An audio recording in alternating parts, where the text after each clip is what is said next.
మంచిది. ఒక వచనాన్ని చదువుకుని వాక్యం కొరకైనా చిన్న ప్రార్థన చేసుకుని ముందుకు సాగుదాం. సంఖ్యాకాండము 24వ అధ్యాయము 4వ వచనాన్ని చదువుదాం. సంఖ్యాకాండము 24వ అధ్యాయము 4వ వచనం.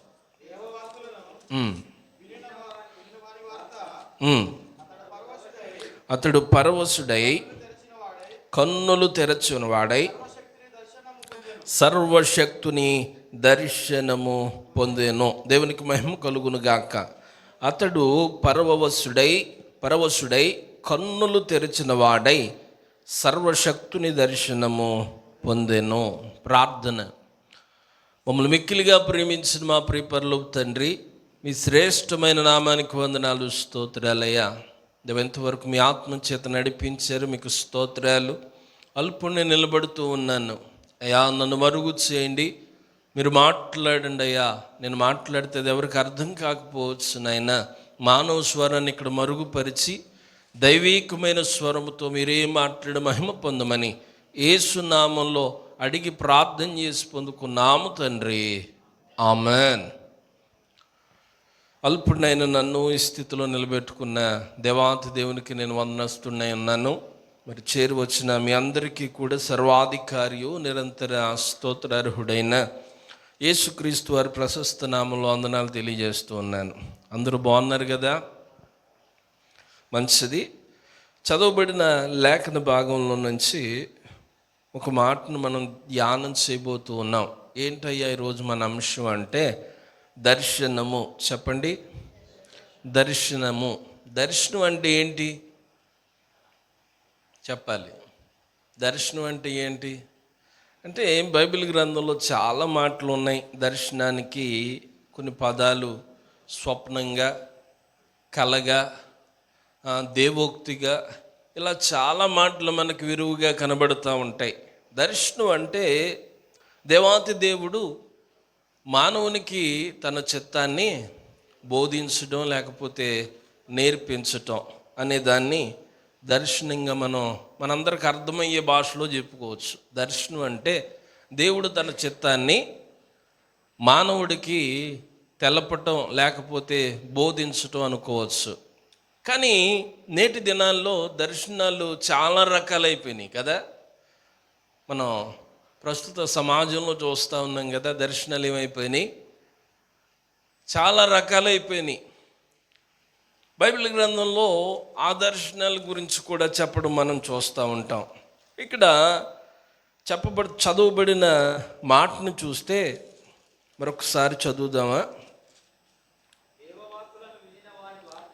వినిన వారి వార్త, అతడు పరవశుడై కన్నులు తెరిచిన వాడై సర్వశక్తుని దర్శనము పొందెను. దేవునికి మహిమ కలుగునుగాక. హల్లెలూయా. మనకి ఎవరి దర్శనం కావాలి? సర్వశక్తుని దర్శనం కావాలి. దేవునికి మహిమ కలుగునుగాక. హల్లెలూయా. ఏమంటే దర్శనం ఉంటే మనం ఏ స్థితిలోనైనా దర్శనాన్ని చూస్తూ సాగిపోవచ్చు. ఆమేన్.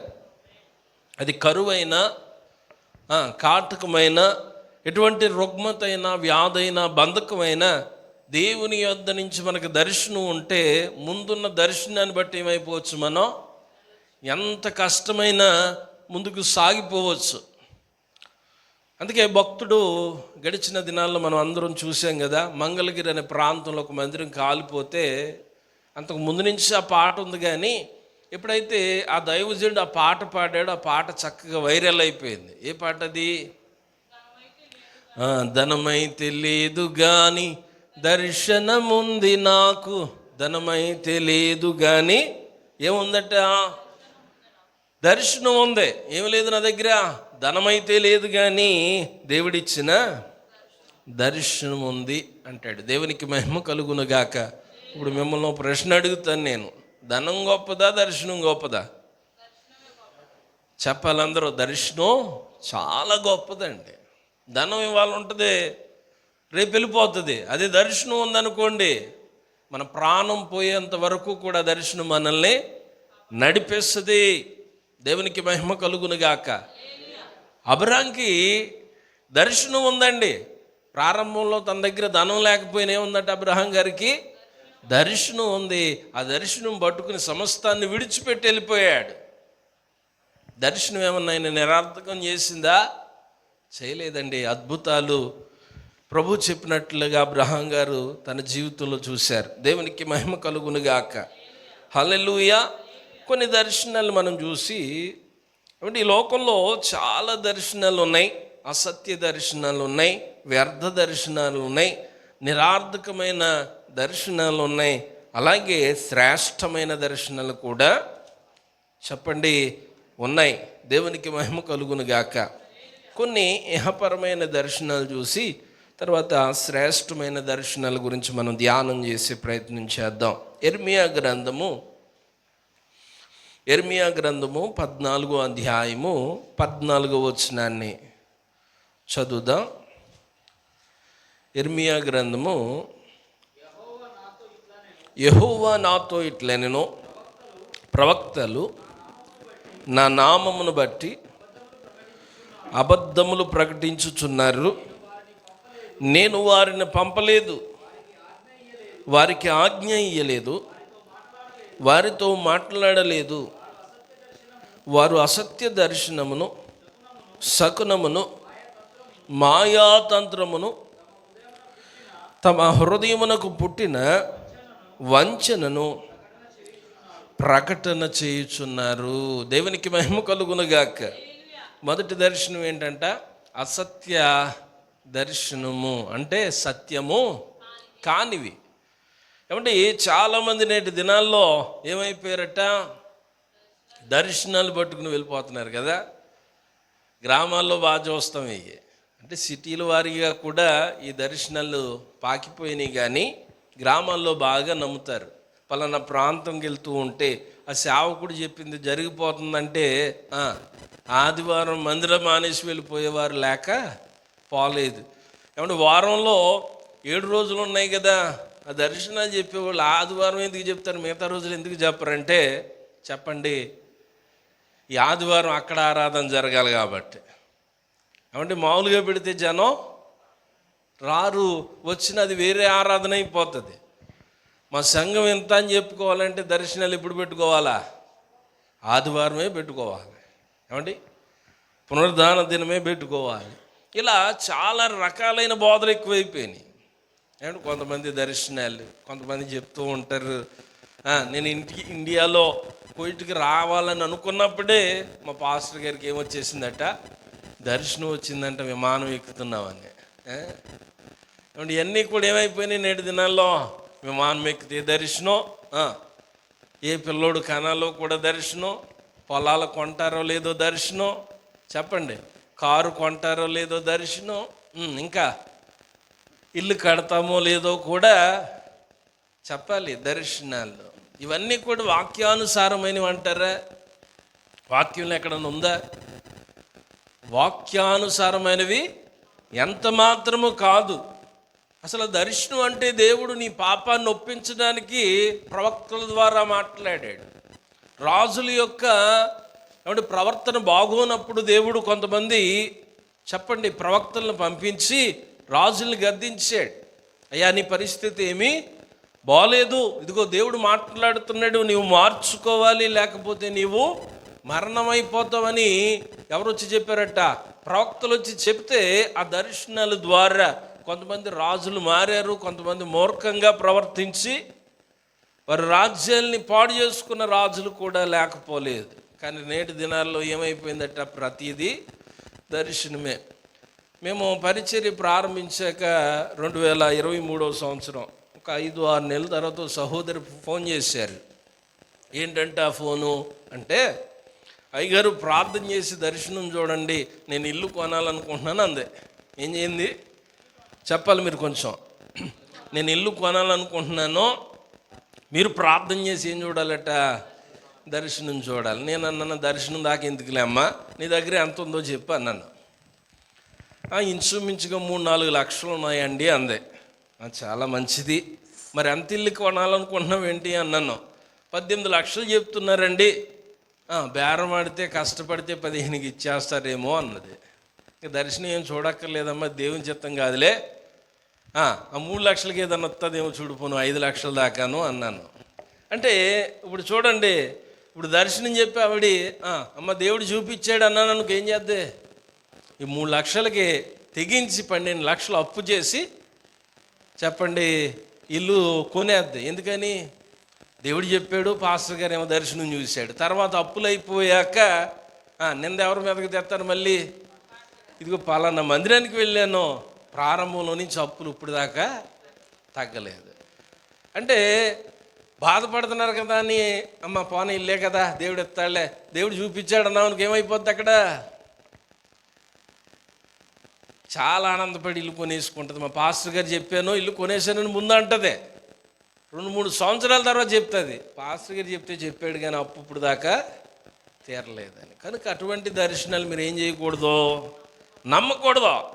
మన శక్తి ఎంత, మనం చేసేది ఎంత అయితే మనము మొయ్యగలం ఆ భారం అనేది ఆలోచన చేసుకోవాలి. ఒకవేళ అనొచ్చు, అయ్యా పలానా ఆలోచనలో ఉన్న దేవుని చిత్తమేమో ప్రార్థన చేయండి అనాలి, కానీ దర్శనం చూడండి దేవుడు చూపిస్తారు. దేవుడు అంత చిన్న చిన్నవి ఏమి పనిగా పెట్టుకుని కూర్చోడండి. ఏమంటే ఇల్లు కట్టుకుంటామా, పొలం కొనుక్కుంటామా, ఏ ఉద్యోగం వస్తుంది, ఉద్యోగం వస్తుందా రాదా, ఇవన్నీ కూడా మానవుల యొక్క ఆలోచన పట్టుకొని కొంతమంది సేవకులను పిలువబడుతున్న వారు కూడా ఏం చేస్తున్నారు నేటి దినాల్లో? దర్శనాలట.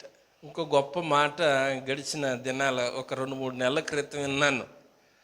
ఒక విశ్వాసం వచ్చి అంటున్నాడు, మా పాస్టర్ గారు ఇలా కూడా దర్శనాలు చూస్తున్నారండి అన్నాడు. ఎలా అండి అన్నాను. అన్నాడట, దేవుడు కల్లో కనబడి చెప్పాడు, ఈ నెల రెంట్ నువ్వే కట్టేస్తున్నావు అన్నాడట. అంటే మనుషులు ఎలా అయిపోయారో చూడండి. అంటే ఎవరి మీద ఆధారపడాలి, ఎవరి మీద ఆధారపడుతున్నారు? దేవుని మీద ఆధారపడాలి. కానీ దేవుడు చూపించాడని విశ్వాసులను కూడా మభ్య పెట్టేసే తరం ప్రారంభమైపోయిందండి. చాలా భయంకరమైన దినాల్లో మనం ఉంటామన్నాం. ఏది సత్యమో ఏది అసత్యమో కూడా తెలియని దినాళ్ళు. నీకు అవసరమైందా ప్రార్థన చేయి, లేదా ఆ బాధను తీసుకెళ్ళి నీ కుటుంబమైన విశ్వాసులతో నీవు పంచుకోవాలి తప్ప ఏం చేయకూడదు. దేవుడు అలా చూపించాడు ఇలా చూపించాడని దేవుడి మీద పెట్టి ఎప్పుడూ కూడా చెప్పండి మన స్వలాభాన్ని చూసుకోకూడదు. అందుకే ఇక్కడ చూడండి చెప్పబడుతున్న మాట చాలా స్పష్టంగా చెప్పబడుతుంది కదా. కింద వచనాలు, వారిని నేను ఏమాత్రమో పిలవలేదు, వారిని నేను పంపలేదు, వారికి ఆజ్ఞ ఇయ్యలేదు, వారితో మాట్లాడలేదు. వారు ఏం చేస్తున్నారట?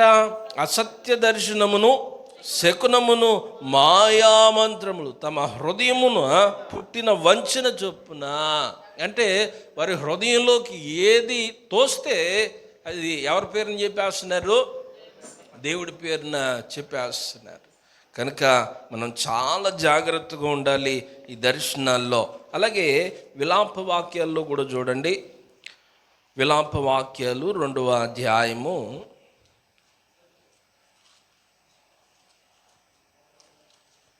14వ వచనం. విలాప వాక్యాలు 2వ అధ్యాయము 14వ వచనం. నీ ప్రవక్తలు నిరార్థకమైన వ్యర్థ దర్శనములు చూచి ఉన్నారు. నీవు చెరలోనికి పోకుండా తప్పించుకొనుటకై వారు నీ దోషములను నీకు వెల్లడి చేయలేదు. వారు వ్యర్థమైన ఉపదేశములు పొందిన వారైరి, త్రోవ తప్పించు దర్శనములు చూచిన వారైరి. ఏమంటే కొంతమంది ప్రవక్తలు ఏమైపోయారట? నిరార్థకమైన దర్శనాలను చూచి ఉన్నారు. మొదటి దర్శనం ఏంటి? అసత్య దర్శనము. 2వ దర్శనము వ్యర్థ దర్శనము. ఏమండి కింద చూడండి, చాలా చక్కగా చెప్పబడుతున్న మాట. నీవు చెరలోనికి పోకుండా తప్పించుకొనుటకై వారు నీ దోషములు నీకు వెల్లడి చేయలేదు. దేవునికి స్తోత్రం. అంటే వారి యొక్క అవిధేయత, వారి అక్రమాలు ఏది వారికి బోధించకుండా ఏం చేశారట, కప్పిపెట్టేశారు. ఏమంటే ఒక వ్యక్తి పాపంలో పాడైపోతూ ఉన్నప్పుడు ఆ పాపం లేకపోతే ఆ పాపం వల్ల వచ్చే పరిణామం ఆయనకి తెలియచేయాలి. అయ్యా ఆ పాపం చేస్తే ఇలా అయిపోతారు, పాపం మిమ్మల్ని ఏం చేస్తుంది, మరణానికి అప్పగిస్తుంది. అది వాక్యం సెలవిస్తుంది కదా, పాపం పరిపక్వానికి వచ్చి మరణానికి అంటదని. అలా బోధించకుండా ఏం చేశారట వీళ్ళు, వ్యర్థమైన మాటలు చెప్పారు. చెరలోనికి వెళ్ళిపోయి వారిని తప్పించుకున్నట్టుగా మార్గం చూపించకుండా వారు వ్యర్థమైన ఉపదేశములు పొందిన వారైరి, త్రోవ తప్పించు దర్శనములు చూచిన వారైరి. ఏం తప్పించేశారట వీళ్ళని, త్రోవ తప్పించేశారు. అంటే బాగుపడే మార్గం ఉంది, పాడైపోయే మార్గం కూడా ఉంది. కానీ ఆ బాగుపడే నిత్య జీవమైన మార్గం చూపించకుండా ఏం చూపించారట, పాడైపోయే మార్గం చూపించారండి. అండ్ ఈ వాక్యంలో మనం చాలా జాగ్రత్తగా చూసుకోవాలి. అంటే మనుషులు చాలా చక్కగా ఏం చేస్తూ ఉన్నారట, అనేక మంది అబద్ధ బోధకులు వారి స్వార్థ ప్రయోజనాల కోసం ఎవరి పేరును వాడుకుంటున్నారు, దేవుని పేరును వాడుకుంటున్నారు. అందుకే ఆయన అంటాడు కదా, అందుని బట్టి కదా అన్యజనుల్లో నా నామం దోషపాలు అయిపోతూ ఉంది. కనుక ఏమాత్రము కూడా ఇటువంటి దర్శనాల జోలికి మనం ఎన్నడూ కూడా వెళ్ళకూడదు. ఒకవేళ అటువంటి వారు ఎక్కడన్నా మనకి తాహతపడిన వారిని దాటుకుని మనం ముందుకి సాగిపోవాలి. ఈ రీతిగా వ్యర్థమైన దర్శనాలు మనం ఆచరిస్తే మన ఆత్మీయత ఏమైపోతుందట, పాడైపోతుంది. నువ్వు పాపంలో ఉన్నా, నీవు భయంకరమైన నష్టంలో ఉన్నా ఏం కాదులే అని నిన్ను మభ్యపెట్టి బోధిస్తే మనం ఏమవుతాం, రేపు నరకానికి వెళ్ళిపోతాం. అక్కడేముంటుంది, అగ్ని ఆరదో, పురుగు చావదో. మనం ప్రాణం ఉండగానే మన ఆత్మీయతను చక్కగా శ్రేష్టమైన జీవ మార్గం గుండా మనల్ని మనము నడిపించుకోవాలి. దేవునికి మహిమ కలుగును గాక. హల్లెలూయా. చూడండి, వారు ఏం చేశారట, వారు నీ దోషములు నీకు వెల్లడిపరచలేదు. ఏమండి, దేవుడు చాలా స్పష్టంగా మాట్లాడుతూ ఉన్నాడు ఇశ్రాయేలీలతో. అయ్యా మీరు వ్యర్థమైనవన్నీ ఆచరిస్తున్నారు, మిమ్మల్ని మీరు ఏం చేసుకోవాలి, సరి చేసుకోవాలి. ఇదిగో లేకపోతే మీరేమైపోతారు, బబులోనికి వెళ్ళిపోతారు, చెరపట్టబడతారని దేవుడు చాలా చక్కగా ప్రవక్తలను పంపించి బోధిస్తే వారు ఏం చేయలేదట, మాటలు ఏమాత్రం కూడా వినటానికి ఇష్టపడలేదు. కొంతమంది ప్రవక్తలు ఏం చేశారయ్యా అంటే, వీరు వింటలేదు కదా మేము బోధించి, ఎందుకు వీరు ఎలాగో మా మాటలు వినరు కదా అని బోధించటం మానేసిరట. కానీ ప్రభువు చెప్పినట్లుగా ఒక దినం వచ్చింది, వారు ఏమైపోయారు,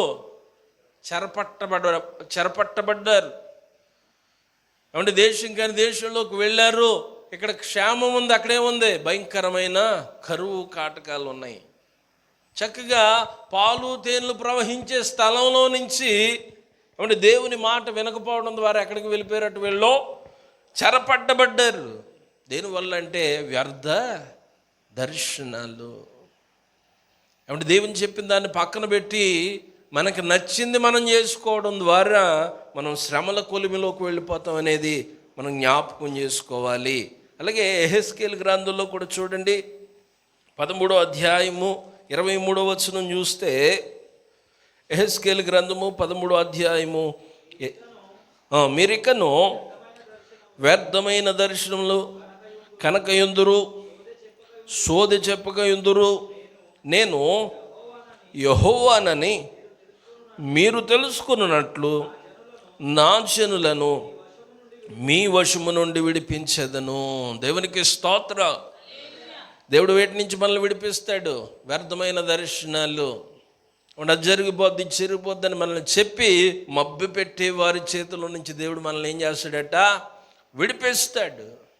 ఎప్పుడయ్యా అంటే నీవు సత్యవాక్యాన్ని చేత పట్టుకొని, సత్యవాక్యాన్ని నీవు అవలంబించుకుని, వాక్యాన్ని ఉన్నదున్నట్లుగా నీ హృదయంతో తీసుకునే మనసు నీకుంటే ఆయన ఎక్కడి నుంచి నేను విడిపిస్తాడయ్యా అంటే వ్యర్థ దర్శనాల దగ్గర నుంచి నిన్ను ఆయన విడిపిస్తానని వాగ్దానం చేస్తూ ఉన్నాడు.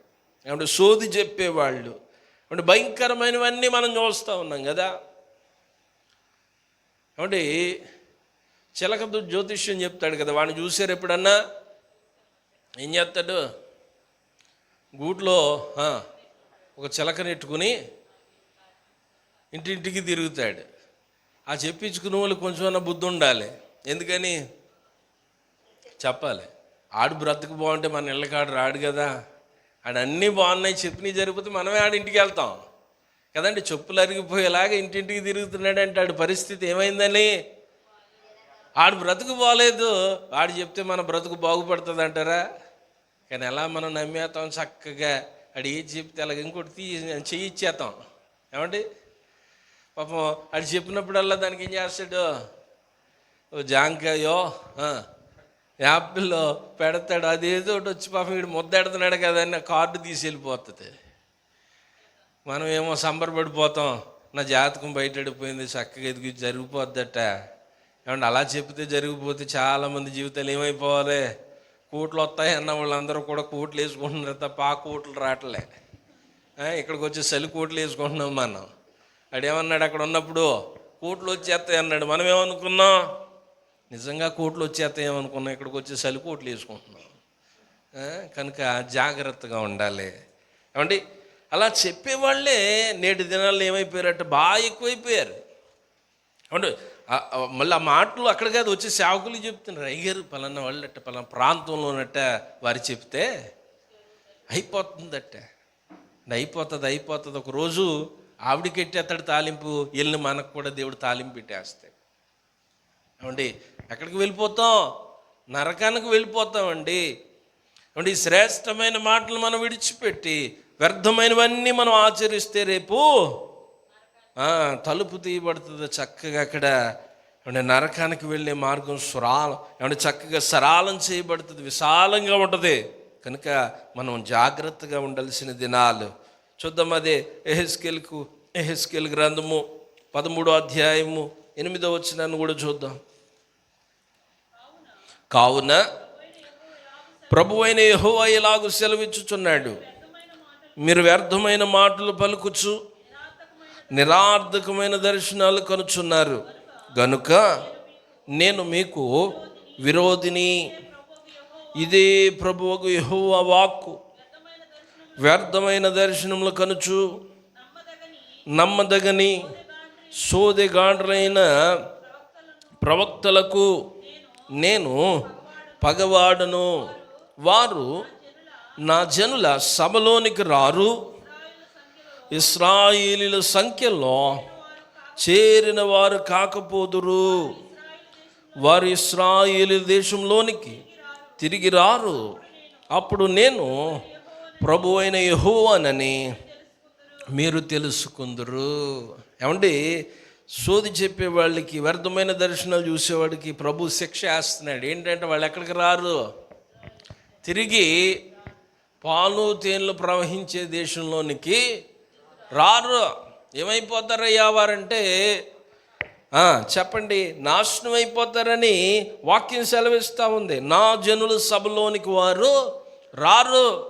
దీని ఆత్మీయ కోణంలో తీసుకుంటే ఎవరైతే వ్యర్థమైన దర్శనాలు చెప్తూ అనేక మంది ప్రజల నాశనాన్ని కోరుకుని వారిని ఏమంటే సన్మార్గంలో నడిపించకుండా ఆ యొక్క వ్యర్థమైన మార్గాలు నడిపిస్తున్నారు, వారికి ఏముంటుందంటే రేపు ఆయన సన్నిధిలో స్థానం ఉండదు. ఆ సభలో నిలబడే అర్హత వారికి ఉండదట. తర్వాత చూడండి, వారు నా జనుల సభలోనికి రారు, ఇశ్రాయేలీల సంఖ్యలో చేరిన వారు కాకపోదురు. అంటే రేపు మనం తీర్పులో నిలబడ్డాక ఆయన రాజ్యంలోకి వెళ్ళాలంటే ఏ సంఖ్యలో మనం రాయబడాలి? ఇశ్రాయేలు సంఖ్య లెక్కలో మనం రాయబడాలి. అలాగే ఆయన జీవగ్రంథంలో కూడా మన పేరు లెక్కింపబడాలి. యహపరంగా ఒక లెక్క ఉంటుంది, పరసంబంధమైన లెక్క కూడా ప్రభు దాచి ఉంచాడు. కనుక ఆ లెక్కలో మనం చేరకపోతే రేపు ఆయన దగ్గర నుంచి మనం ఉమ్ము వేయబడతాం, త్రోసివేయబడతాం. ఏమంటే వ్యర్థమైన వ్యక్తులుగా మనం మెలిగిపోతామండి. కనుక ఈ యొక్క వ్యర్థ దర్శనాలు విడిచిపెట్టి మనము వాక్యానుసారంగా ముందుకు సాగాలి. దేవునికి మహిమ కలుగునుగాక. ఏమంటే ఈ లోకంలో వాక్యం చేయలేనిది ఏది కూడా మన బ్రతుకులు ఏది చేయలేదు. ఏమండి ఆయన మాట చెప్పండి శ్రేష్టమైనది, భూమి ఆకాశములకు రతించును కానీ ఆయన మాట నిలిచి ఉంటుందండి. కనుక ఆయన మాటను మనం ప్రేమించాలి, ఆయన వాక్యాన్ని మనం హక్కున చేర్చుకునే వారంగా ఉండాలండి. అంటే మూడవ దర్శనం నిరార్థకమైన దర్శనం. నాలుగో దర్శనం అదే యెహెజ్కేలు గ్రంథం 21వ అధ్యాయము 29వ వచనంలో చూడండి. మాయా దర్శనాలు. యెహెజ్కేలు గ్రంథం 21వ అధ్యాయం 29వ వచనం. మీ కొరకు మాయా దర్శనములు చూచుచుందురు, వారు వ్యర్థమైన వాటిని మీకు చెప్పుచుండగను, దోష సమాప్తి కాలము శిక్ష నొంది హతులైన దుర్మార్గుల మెడల ప్రక్కన అది నిన్ను పడవేయును. దేవునికి స్తోత్రం, హల్లెలూయా. ఏమండి ఏం చేస్తుందట? సికునుగాండ్రులు నీ కొరకు మాయా దర్శనములు చూచుచుండగను, వారు వ్యర్థమైన వాటిని మీకు చెప్పుచుండగను, దోష సమాప్తి కాలమున శిక్ష నుండి హతులైన దుర్మార్గుల మెడల ప్రక్కను అది నిన్ను పడవేయును. తర్వాత 30వ వచనం, ఖడ్గమును వరలో వేయము, నీవు సృష్టింపబడిన స్థలములోనే, నీవు పుట్టిన దేశములోనే నేను నీకు శిక్ష విధింతును. ఎవరట? నాలుగో మాట మాయా దర్శనాలు. ఏమండి ఎన్ని భయంకరమైన దర్శనాలు ఉన్నాయి చూడండి. ఈ నా సొంత మాటలు కాదు, ఎక్కడున్నాయి? బైబిల్ గ్రంథంలో ఉన్నాయండి. నేటి సమాజంలో అటువంటి వారు ఎక్కువైపోయారు. అంటే పాపం ఏమీ వాక్యం తెలియని వాళ్ళకి నీకు ఇది జరిగిపోతుంది అంటే, అది ఒకవేళ జరిగిందనుకోండి ఏం చేస్తున్నారు? ఆయన ఎక్కడికో ఎత్తేస్తూ ఉన్నారు. పాపం వీళ్ళకేమో వాక్యం తెలీదు. వీళ్ళ ఉద్దేశం ఏంటి? ఆయన ఏం చెప్తే అది జరిగిపోతుందని గుడ్డిగా నమ్మేయటం. తద్వారా ఏమంటే ఇది జరిగింది కదా అని అక్క తినంగా ఉంటుందా, ఇంకో నలుగురిని వేసుకెళ్తుంది. పలానా ప్రాంతానికి వెళ్తే ఇది జరిగిపోయింది రండి అని. ఆ నలుగురు కాస్త మళ్ళీ వచ్చేవారు ఇంకో నలుగురు. ఏమంటే ఎక్కువైపోయినాయి. ఇప్పుడు శ్రేష్టమైన వాక్యం కంటే కూడా ఏది బాగుందంటే ప్రజలకి దురద చెవులు గలవారైపోయారు. మాయా దర్శనాలు కావాలి, నిరార్థకమైన దర్శనాలు కావాలి. ఇదిగో సేవకుడు చెప్తే మాకు అయిపోతుందండి. ఆయన చెప్తే అయిపోతుంది, నువ్వు ప్రార్థన చేసుకుంటే అవుతుంది. దేవునికి స్తోత్రం, హల్లెలూయా. సేవకుడు ప్రార్థన చేయాలి, దేవుడు అప్పగించిన పని అది. అంతేగాని మాయా దర్శనాలు, ఇది జరిగిపోద్ది, అది జరిగిపోద్ది, నువ్వు అది చేస్తావు, ఇది చేస్తావు. ఏమండి 7 వారాల మందిరానికి వస్తే అదే అయిపోద్ది. 14 వారాలు, 21 వారాలు ఎక్కడన్నా ఉన్నాయి బైబిల్ గ్రంథంలో? ఇవన్నీ కూడా స్వలాభం కోసం మనుషులు ఏర్పాటు చేసుకుంటున్న దినాలండి. సేవకుడు ఏమండి వాక్యాన్ని పిలిచారు, వెళ్ళి చక్కగా బోధించిన తర్వాత కొంతమంది అంటారు కదా, కొత్త సేవకులు వస్తే మన వాళ్ళకి ఏం కావాలి? పక్కన ఉన్న స్థానిక సంఘ కాపుని పక్కన పెట్టి అయ్యా ప్రార్థన చేయండి అని పరుగులు పెట్టేస్తారు. పాపం ఇవి వచ్చిన ఆయన ఏమంటున్నాడు తెలుసా? ప్రార్థన చేస్తున్నాడు, ఆ కష్టాలు బాధలు చెప్పుకుంటే ఏమీ కాదమ్మా, 21 వారం మానకొండ మందిరానికి వస్తే నీకు అయిపోతుంది అన్నాడట ఈ పాస్టర్ గారు. ఎవరో వర్తమానం చెప్పడానికి వచ్చిన ఆయన. ఈ సంఘ కాపురికేమో పండగ అయిపోతుంది. నేను పిలిచిన ఆయన చెప్పండి, వచ్చే వారం వస్తారో రారో తెలియదు. ఈయనేమంటున్నాడు 21 వారం వస్తే ఏమైపోతుంది? నువ్వు అనుకున్నది ఈ బాధ నుంచి దేవుడు విడుదలని ఇస్తాడు అంటున్నాడు. 21 వారం అంటే ఆవిడ ఎన్ని చెప్పండి నెలలు రావాలి. అంటే మనుషుల్ని ఏదో రకంగా ఆకర్షించాలి. ఏమంటే మందిరానికి రావాలి. దేనికోసం రావాలి? ఆయన ముఖ దర్శనం పొందటానికి, ఏమంటే శ్రేష్టమైన ఉపదేశం వినటానికి మందిరానికి మనం రావాలి. అలాని మందిరానికి వస్తేనే దేవుడు చేస్తాడు, ఇన్ని వారాలే రావాలి. అంటే భక్తుడు అంటాడు దేవారాత్రములు ఆయన మందిరంలో గడపాలి. అది మనకి శ్రేష్టం. కానీ మందిరానికి ఇన్ని వారాలు వస్తేనే నీకు ఆ కార్యం జరుగుతుందని ఎక్కడ మందిరంలో, లేకపోతే ఏమండి పరిశుద్ధ గ్రంథంలో ఎక్కడ లెక్కింపబడలేదు. దేవునికి మహిమ కలుగునుగాక. హల్లెలూయా. ఏమండి అదే ఇర్మియా గ్రంథంలోకి ఒకసారి రండి. 23వ అధ్యాయము, ఇర్మియా గ్రంథం 23వ అధ్యాయం 32వ వచనం. 23వ అధ్యాయము 30. వాటిని చెప్పుచు అబద్ధముల చేతను మాయా ప్రగల్భాల చేతను నా ప్రజలను దారి తొలగించు వారికి నేను విరోధినై ఉన్నాను. ఇదే యెహోవా వాక్కు. నేను వారిని పంపలేదు, వారికి ఆజ్ఞ ఇయ్యలేదు. వారు ఈ జనులకు ఏమాత్రం ప్రయోజనకారులు కారు. ఇదే యెహోవా వాక్కు. దేవునికి స్తోత్రం. హల్లెలూయా. ఏమండి ఏమంటున్నాడటైనా వారికి ఆయన విరోధట. ఎవరికి? ఎవరైతే ఈ మాయా దర్శనాలు జాత పట్టుకుని ఇది జరిగిపోద్ది అది జరిగిపోద్ది. ఏమంటే చాలామంది చాలా చెప్పేస్తారు. జరిగినప్పుడు బాగుంటుంది, జరగకపోతే ఏంటంటే దానికి కూడా మంచి లాజిక్లు ఉంటాయి కదా. మీరు ఇంకా ప్రార్థన చేయాలి, మీరు ఇంకా విశ్వసించాలి. చెప్పండి, మీకు బాగా తెలుసు నాకంటే కూడా. అంటే కనుక వీటిని మాత్రము మనం ఏం చేయకూడదు, పొరపాటును కూడా మన హృదయంలోనికి రానివ్వకూడదు. నమ్మాలి. నీ వాక్యం నమ్మితే వాక్యం సెలవిస్తుంది, నమ్ముటి నీ వలనైతే నమ్మువానికి సమస్తము సాధ్యము. నా దేవుడిది నాకు చేస్తాడని నువ్వు బలంగా విశ్వసిస్తే దేవుడు నీకు ఆ కార్యం చేస్తాడు, నువ్వు ప్రార్థన చేసుకుంటే. అంతేగాని ఎవరో ఏదో చెప్తేనో వారేదో ఏమంటే సోది చెప్తేనో మన జీవితాల్లో ఏ కార్యం జరగదండి. అటువంటి బోధలకు ఏమాత్రం మీ చెవులు వగ్గకూడదు. నేటి దినంలో ప్రజలు ఏమైపోయారట? దురద చెవులు గలవారైపోయారట. ఏమైపోయారు? దురద చెవులు గలవారు. ఏమండి ఇక్కడ శ్రేష్టమైన వాక్యం వినబడుతుంది. సభలకు రండి ఇటు బోర్డు ఎడతాం, అటు పక్కన అదే స్థలంలో ఆ ప్రక్కన స్వస్థతలు జరుగును అన్నాం అనుకోండి, జనం ఎక్కడ ఉంటారు? ఈ కుర్చీలన్నీ ఖాళీ ఉంటాయి, అది మొత్తం దోసుకుని వెళ్ళిపోతారు అందులోకి. ఏం కావాలి? జనాలకు స్వస్థతలు కావాలండి. ఎవరితో మళ్ళీ స్వస్థతలో కూడా 2-3 రకాలు ఉన్నాయి. మీకు ఎన్ని రోజులు ప్రార్థన చేశాడు కదా, అసలు పడతా చూద్దామని కొంతమంది. వీడికి ఏమీ రోగం లేకపోయినా కూడా ఆవిడ పడుతుందా లేదా చూడాలి. ఆ పాస్టర్ గారు చెయ్యితే పడిపోతున్నారట. ఏంటంటే వీళ్ళ అవయవాలన్నీ బాగానే ఉంటాయి, కానీ వాళ్ళు పడతారో లేదో చూడాలి. అలా చాలామంది చాలా రకాలైన వారు ఉన్నారు. ఏమంటే స్వస్థతలు ఉన్నాయా అంటే ఉన్నాయి, కానీ దానికి మళ్ళీ ప్రత్యేకంగా మనం బోర్డు పెట్టక్కర్లా. దేవుడు స్వస్థపరుస్తాడు. నువ్వు ఆయన మీద ఆనుకుని, అయ్యా నా బలహీనత ఇది, నీవే నాకు దిక్కంటే ఖచ్చితంగా దేవుడు స్వస్థతను ఇస్తాడు. అలా అని స్వస్థతల కోసం ప్రత్యేక కూటం పెట్టక్కర్లా. వాక్యమే నిన్ను స్వస్థపరుస్తుంది. ఆయన వాక్యంలో శక్తి ఉందండి. ఏమంటే యేసయ్య ఏమన్నా ప్రత్యేకంగా మళ్ళీ ఏమన్నా కూటాలు పెట్టేయడం వాళ్ళకి? వారు ఆయన నమ్మారు. ఆయన అన్నారు, నమ్ముతున్నావా అని. నమ్ముతున్నామయ్యా అన్నారు. అయితే నీకు స్వస్థ కలుగును గాక అంటే ఏమైంది?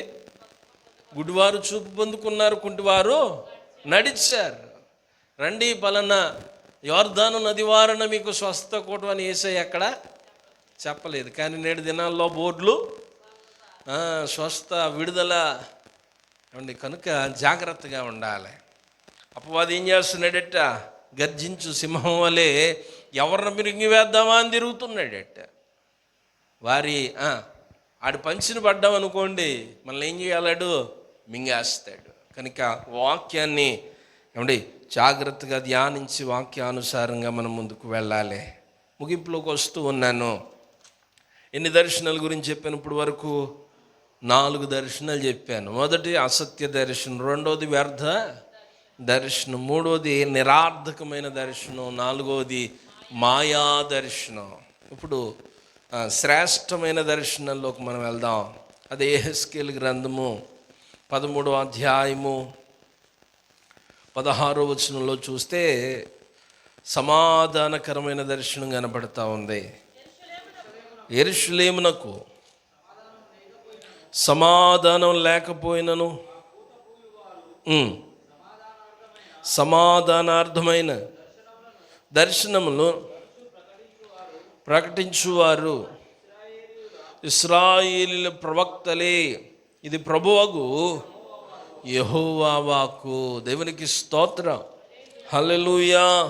యెరూషలేమునకు సమాధానం లేకపోయినను ఆ పోత పోయేవారు సమాధానార్థమైన దర్శనములు కనుచు ప్రవచించువారు. వారు కూడా ఎవరట? ఇశ్రాయేలీల ప్రవక్తలే. ఈ ప్రవక్తల్లో రెండో కోణం ఇది ఏంటంట? సమాధానం లేకపోయినా కూడా ఏం చేస్తూ ఉన్నారు వీళ్ళు? సమాధానాన్ని ప్రకటిస్తూ ఉన్నారండి. అక్కడ ఏమి లేదు, సమాధానం లేదు. యెరూషలేము చుట్టూతా యుద్ధ వాతావరణాలు అలుముకుంటున్నా కూడా చెప్తున్నారు మీకు సమాధానం. ఏమండి, ఇటువంటి వారు కూడా లేకపోలేదు సంఘాల్లో, సమాజంలో. ఏమండి, వారి కుటుంబాల్లో సమాధానం ఉండదు, కానీ బయటకు వచ్చి ఏం చెప్తారో సమాధానం గురించి చక్కగా చెప్పేవారు లేకపోలేదు. చివరిగా ఇంకో 2 దర్శనాలు దానియేలు గ్రంథంలోనికి రండి. గొప్ప దర్శనాలు మీకు ఉంటాయి, మనకు కనగవలసిన అటువంటి దర్శనాలండి. దానియేలు గ్రంథము 10వ అధ్యాయము 8వ వచనం. నేను ఒంటరినై గొప్ప దర్శనమును చూచి తిని. ఏమండి, నా సొగసు వికారమాయను, నా బలము నా యందు నిలవలేదు. నేను అతని మాటలు వింటిని, అతని మాటలు విని నేను నేలను సాష్టాంగపడి గాఢ నిద్ర పొందిన వాడనైతిని. చాలన్నా. దేవునికి మహిమ కలుగునుగాక. ఇక్కడ దానియేలు గారు చెప్తున్న దర్శనం ఏం దర్శనం అట? గొప్ప దర్శనం. ఏమండి, దానియేలు గారి దర్శనాలు మీరు గమనిస్తే శ్రేష్టమైనవండి. ఏమండి, భవిష్యత్ కాలంలో జరగబోయే సంఘటనల గురించి గొప్ప గొప్ప దర్శనాలు, భూత భవిష్యత్ వర్తమానం కాల గురించి విలువైన దర్శనాలు అవి. కానీ మనకు వచ్చే దర్శనాలన్నీ ఎలా ఉంటున్నాయి? మనకు చెప్పే దర్శనాలు ఎలా ఉంటున్నాయి? ఎవడైనా మనలోని లోపాలు చెప్తున్నాడా? అయ్యా దేవుడు ఇదిగో నీలో ఇది చూపించాడు, ఈ పాపంలో నీవు ఉన్నావు, సరి చేసుకో అంటాడా? పొరపాటుని చెప్పడు. ఎందుకని? అలా అన్నా మనకు వచ్చేవారం చెప్పండి మందిరంలో కనపడం కదా. కానీ ఈ దర్శనాలు ఎవరికే కనపడబట్ట. మనల్ని పాడు చేసేయి, మనం పాడైపోతా ఉంటే వరి బాబు పాడైపోతున్నాం అని చెప్పి ఎవరికి కనబడట్లేదు. కానీ మనం కొనబోయేవి, కలగబోయేవి, మనకు ఆనందం కలిగించే మాత్రం బాగా కనపడుతున్న దినాలు కదా. కానీ ఇక్కడ చూడండి, దానియేలుకు గొప్ప దర్శనం కలిగిందండి. ఏంటంటే ఆ దర్శనం, ఏమండి, ఆ యొక్క దర్శనం కలిగినప్పుడు దానియేలు ఎలా అయిపోయాడట? బలహీనుడైపోయాడండి.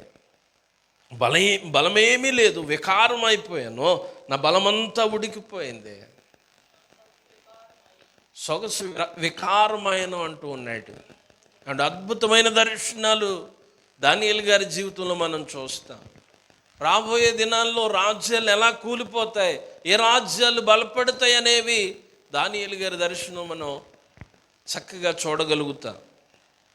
చూడండి, దర్శనం అంటే సౌలు జీవితాన్ని మీరు జ్ఞాపకం చేసుకోండి. సౌలుగా ఉన్నప్పుడు ఏం చేస్తూ ఉన్నాడు? ఆయన సంఘాలని హింసిస్తూ ఉన్నాడు, బాధిస్తూ ఉన్నాడు. అదే పని మీద బయలుదేరి వెళ్ళిపోతూ ఉన్నాడు గుర్రం ఎక్కి. యెరూషలేములో ఉన్న సంఘాన్ని పాడు చేయాలని వెళ్తూ ఉంటే దమస్కు గేటు దగ్గర దేవుని దర్శనం కలిగిందండి.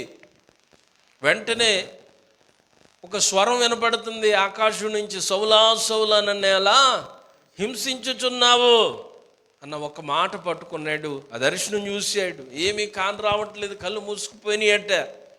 ఇదిగో స్వరం వినపడుతుంది, ఇదిగో పలానా ప్రాంతానికి వెళ్ళి అక్కడ దైవ సేవకుడు అననీయ ఉన్నాడు, వెళ్ళి అననీయాన్ని కలిస్తే అననీయ నీకు ప్రార్థన చేస్తాడు, నీవు చేయవలసింది నీకు చెప్తాడంటే అననీయ గారి దగ్గరికి వెళ్తే అననీయ గారు చెయ్యి ఉంచి ప్రార్థన చేస్తే ఆ కళ్ళల్లో నుంచి పొరలు రాలిపోయినాయి అట్ట. వెంటనే పాప రోత జీవితాన్ని విడిచిపెట్టి బాప్తీసం తీసుకున్నాడు. నాట నుంచి ఆ దర్శనం సౌలుని ఏం చేసిందట? పౌలుగా మార్చింది. ఏమంటే సంఘాలని హింసించడమే పనిగా పెట్టుకున్న సౌలు పౌలుగా మారాక సంఘం కోసం ప్రాణం ఇవ్వడానికి సిద్ధపడ్డాడు. ఎంత గొప్ప దర్శనం! అటువంటి దర్శనాలు కావాలి. పాపంలో కొట్టుకుపోతున్న వారికి కావాలి దర్శనాలు. ఇదిగో ఈ పాపం నిన్ను పతనం చేస్తుంది. కానీ నేటి దర్శనాలు ఎలా ఉన్నాయి? ఇదిగో ఇంత బంగారం కొనుక్కుంటామని కూడా దర్శనాలు చెప్తున్నారట్టే. కొట్టుకు వచ్చినోడు ఎవడైనా బంగారం కొనుక్కుంటాడండి కష్టపడితే. 4 రూపాయలు వెనకాల వేసుకున్నాక కొనుక్కోవాలనేది ఏంటిది? ఇంత కష్టపడ్డాను కదా, ఏదో ఒకటి కొనుక్కోవాలనుకుంటాడు. దానికి కూడా ఏమన్నా ఇప్పుడు ఇది వెళ్తున్నావు 2 సంవత్సరాల తర్వాత నువ్వు ఇది కొనుక్కుంటావు అంటున్నారట. ఎంత భయంకరమైంది! ఏ నామం? దేవుని నామం పేరు చెప్పుకునే వ్యర్థమైనవన్నీ చెప్తూ ఉన్నారు. రేపు ఈ పరిస్థితి ఏమైపోతుందయ్యా అంటే మనం మాడిపోతాం అక్కడ. కనుక జాగ్రత్తగా ఉండాలి. చెప్పేవారికి ఎటువంటి శిక్ష ఉంటుందో దాన్ని విని ఆచరణలో పెట్టేవారికి కూడా అదే శిక్ష ఉంటుంది. కనుక జాగ్రత్తగా ఉండాలి. చివరి ఇంకొక వచనాన్ని చూపించి ముగించేస్తాను. హోషేయ గ్రంథం 9వ అధ్యాయము 8వ వచనాన్ని చూస్తే దేవుని యొద్ద నుండి వచ్చు దర్శనం అండి. హోషేయ గ్రంథం 9వ అధ్యాయము 8వ వచనం.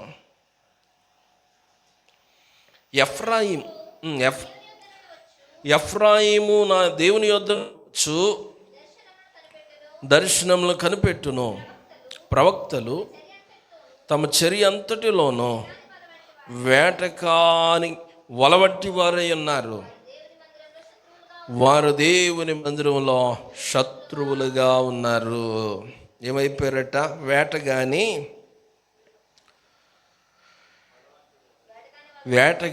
వలవంటి వారై ఉన్నారు. వారు దేవుని మందిరంలో శత్రువులుగా ఉన్నారు. ఏమండి, దేవుని దగ్గర నుంచి వచ్చే దర్శనాలు కావాలి. దర్శనం ఏం చేస్తుంది? మనల్ని సన్మార్గంలో నడిపిస్తుంది. దేవుని దర్శనం నిన్ను బాగు చేస్తుంది. దేవుని దర్శనం నీ పాడైపోయిన జీవితాన్ని ఏమండి విడిపేస్తుంది. కానీ వ్యర్థమైన దర్శనాలు మనల్ని ఏం చేస్తాయట? పాడు చేస్తాయి. ఏమండి, ఎవరో ఇలా చెప్పారు, అలా అవ్వకపోతే నిరుత్సాహపడిపోతాం. ఆ దర్శనాలు మనల్ని జీవ మార్గం గుండా తీసుకువెళ్ళావు. ఎక్కడికి తీసుకువెళ్తాయట? లోకంలోకి, పాపంలోకి నడిపిస్తాయి. ఏమంటే ఇహపరమైనవి ఏమన్నా మనం ఎంత సంపాదించుకున్న దర్శనాల ద్వారా ఏ మేలు పొందినా పరలోకం వెళ్తామా? ఇక్కడ సంపాదించుకుంది ఏదైనా పరలోకం పట్టుకెళ్తామంటే ఏమీ తీసుకెళ్ళాం. కనుక వ్యర్థమైనదో ఆ యొక్క దర్శనాల జోలికి వెళ్ళొద్దు. ఎవరైనా అలా చెప్తుంటే మీకు సమాధానం అని వచ్చేయండి అంతే. దేవునికి స్తోత్రం. మనం ఏమవుతాం? శ్రేష్ఠులుగా మిగలబడతాం. అంతేగాని చక్కగా చెప్తున్నారు కదా, ఇదేదో నా భవిష్యత్తు అంతా ఇక్కడ కనబడుతుందని వారి దగ్గర వారి మాటలకు మనం అవకాశం ఇస్తే మన జీవితాలు, మన ఆత్మీయతలు మనమే పాడు చేసుకున్న వారిగా మిగిలిపోతాం. కనుక మనం పరీక్షించుకుందాం. అండ్ గొప్ప దర్శనాలు దానియేలు వలె జరగబోయే వాటి గురించి తెలిసినప్పుడు ఆసక్తితో ప్రార్థన చేద్దాం. గొప్ప దర్శనాలు దమస్కు గేటు దగ్గర ఏమంటే సౌలు పొందుకున్న దర్శనాలు, తన పాప రోత జీవితాన్ని విడిచిపెట్టి పవిత్రంగా ప్రభు పరిచర్య చేయటానికి ఒక సౌలు పౌలుగా మార్చబడ్డాడు. అటువంటి దర్శనాలు మనకు కావాలండి. ఏమంటే దేవుని యొద్ద దగ్గర నుంచి వచ్చే అద్భుతమైన ఏమంటే భక్తుడైన యోహాను గారు పద్మాసు దీపంలో రాసిన ఆ గ్రంథం, ప్రకటన గ్రంథంలో దర్శనాలు కావాలి మనకి. రేపు ఏమి జరుగుతుందో, ఆ ఉగ్రత ఎలా ఉంటుందో దర్శన రీతిగా ఒక్కొక్క వచనాన్ని ప్రకటన గ్రంథంలో మనం చూస్తే ఆ దర్శనాలు మనకేం చేస్తాయి? పాపం అంటే ఇంత భయంకరమా, పాపానికి ఇంత భయంకరమైన శిక్ష ఉందా అనేది మనకు అర్థమవుతుంది. ఏమండి, ఆ బోరలు ఓదటం ఒక్కొక్కటి చూస్తున్న ఆ యొక్క విధానాన్ని భక్తుడైన యోహాను గారు వివరించటం మనం చూస్తే ఆశ్చర్యం కాదా? అటువంటి ఆత్మ సంబంధమైన దర్శనాలు మనం కలగాలి, కానీ యహపరమైన శారీరక సంబంధమైన దర్శనాలు మనకి వద్దు. యహపరమైన దర్శనాలు మనకి ఆత్మ సంబంధమైన జీవితాన్ని కట్టుకోవటానికి ఏమాత్రము కూడా పనిచేయవు. కనుక ఇక్కడి నుంచి అడగాలి, అయ్యా నీ దగ్గర నుంచి దర్శనం కావాలి నాకు. నేడు స్వప్నం ద్వారా నీవే నాతో మాట్లాడు, నన్ను దృష్టించు అని మనం అడగాలి తప్ప ఎవరో ఏదో చెప్తే దానికి ఏమాత్రం మీరు చెవి యొగ్గొద్దు. అటువంటి మనసు మనకు వద్దని ప్రార్థన చేసుకుందాం వినిన వాక్యాన్ని బట్టి. దేవా మీకు వందనాలు. ఇదిగో తండ్రి, యొక్క దినాన్ని ఇటు రీతిగానైనా దర్శనం అనే మాట మట్టుకుని ధ్యానం చేయట కృపనిచ్చారు, మీకు వందనాలు. సంఘంలో చిన్న మందిగా కూడుకుంటానికి కృపనిచ్చారు దేవా. వ్యర్థమైన దర్శనాలు, మాయా దర్శనాలు, నిరార్థకమైన దర్శనాలు, అనేక మంది పాడైపోతూ ఉన్నారు నాయన.